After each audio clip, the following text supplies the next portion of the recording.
You're listening to All in a Day here on CBC Radio 191.5 in Ottawa-Gatineau.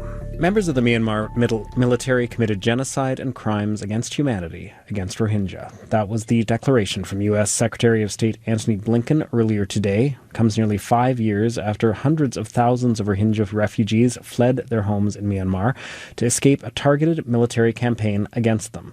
Rohingyas who sought safety in Bangladesh said members of their community were killed and raped and had their houses burned down. This afternoon, we've reached two people for their thoughts on that U.S. declaration. Anwar Arkhani is director of the Rohingya Association of Canada. Farid Khan is the director of advocacy and media relations for the Rohingya Human Rights Network. Hello to you both. Good afternoon. Anwar, I'll start with you. In 2018, Canada acknowledged Myanmar military committed genocide against the Rohingya people. What do you make of the U.S. following suit 4 years later?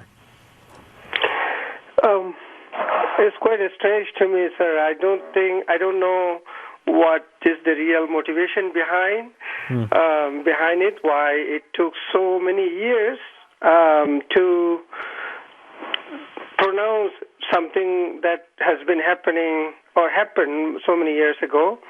Nonetheless, I believe if the U.S. government follows up or stick to their statement and does what needs to be done based on the Genocide Convention, it will be quite useful for the remaining of the genocide survivor.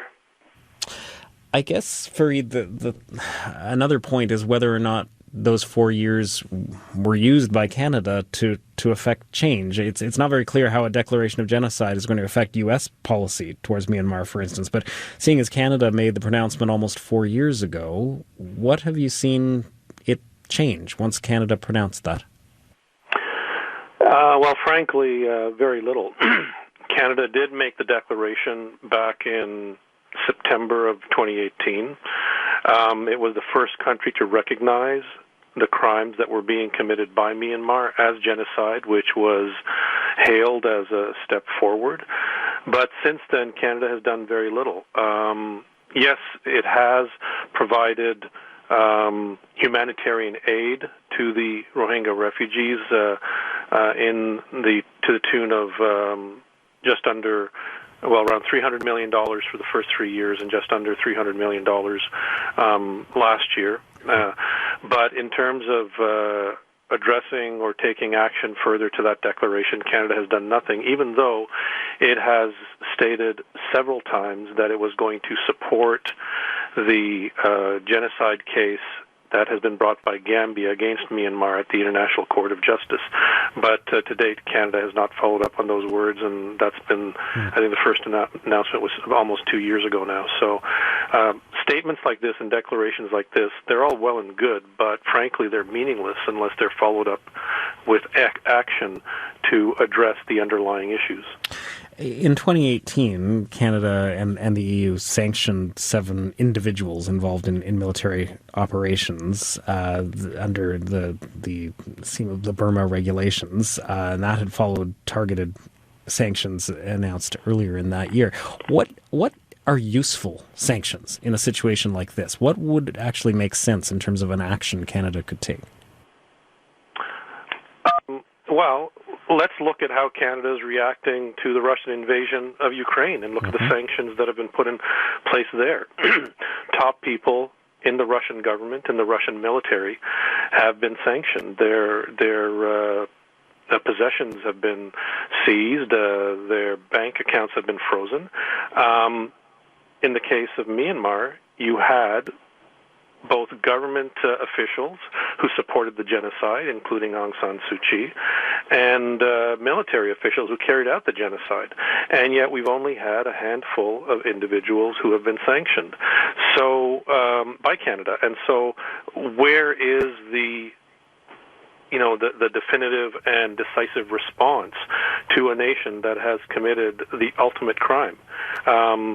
Fine, there have been a few people who have been sanctioned in the leadership, in the military leadership, but that's all meaningless in the grand scheme of things at the moment when you compare what was done with regard to them in Myanmar and you see what is being done with regard to, in response to Russia's invasion of Ukraine. Anwar, I'll put the same question to you. What's a concrete action you'd like to see, or more concrete actions you would like to see from the United States, from Canada, that have made this declaration? Now that they've declared that it's genocide, what do you want to see them do? First, I would like to say that I fully agree with Mr. Brother Fareed's statement. What was done, actually, that is the concern I have. Okay, I understand that Canada came many years before U.S. to pronounce that the crime against humanity and the genocide, ultimate crime, the worst crime ever human being recognized, has been committed. But what action followed? There was none, to be honest. And as far as I know, I'm not a genocide scholar, but I read things about genocide. When a government recognizes a crime as genocide, and it is compulsory on that government to take action to prevent the crimes. What was done? Almost none. And it took U.S. many more years to say the right thing. Ultimately, it said, but I would like to see the action follows. Probably the blanket or whatever is needed to put embargo, sanctions, and seizing, freezing their assets and whatnot. Also, why when this survivor of genocide, which is recognized by powerful countries or through intense study, why not these survivors are given some kind of a shelter in a country where they can hope for a future? They would have some opportunities to live rest of their lives and to send their children to education and so on and so forth. Nothing happened. How many Rohingyas, survivor of genocide, were brought to the U.S. or other Western countries or Canada for that matter? Almost none. Basically, literally, almost none.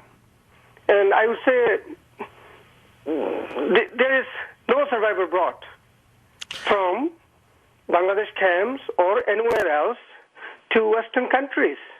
They're not supposed to be; those are not supposed to be some of the work under Genocide Convention written that powerful countries who can do this thing should be doing. That's what I would like to see. Fareed, what do you make of that not having happened? Well, I think it shows. I just want to mention before I respond. Today, March 21st, it's the International Day for the Elimination of Racial Discrimination. Mm-hmm. And what we are seeing in the way Western countries respond, for example, to the Rohingya genocide, as well as to other similar conflicts, is we're seeing a very racialized response. We've basically opened the doors to Ukrainian refugees, which I think is entirely just considering what's going on there. But why has similar action, as Anwar has said, not being taken in response to the Rohingya, who are victims of genocide, are survivors of genocide? And in fact, the Rohingya who remain in Myanmar are still dealing with genocidal policies and the repercussions of what happened.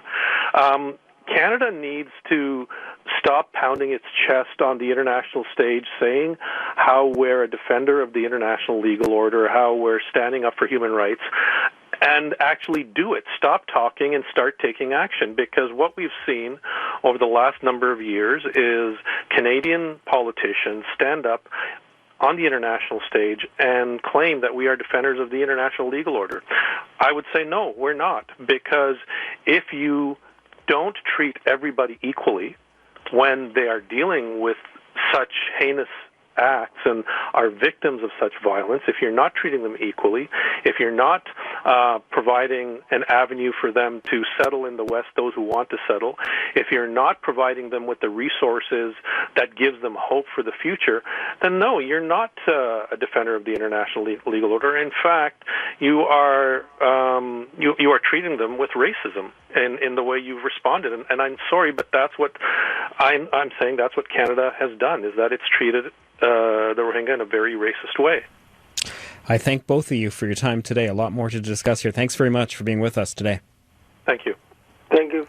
Farid Khan, Director of Advocacy and Media Relations for the Rohingya Human Rights Network, and Anwar Arkhani is Director of the Rohingya Association of Canada.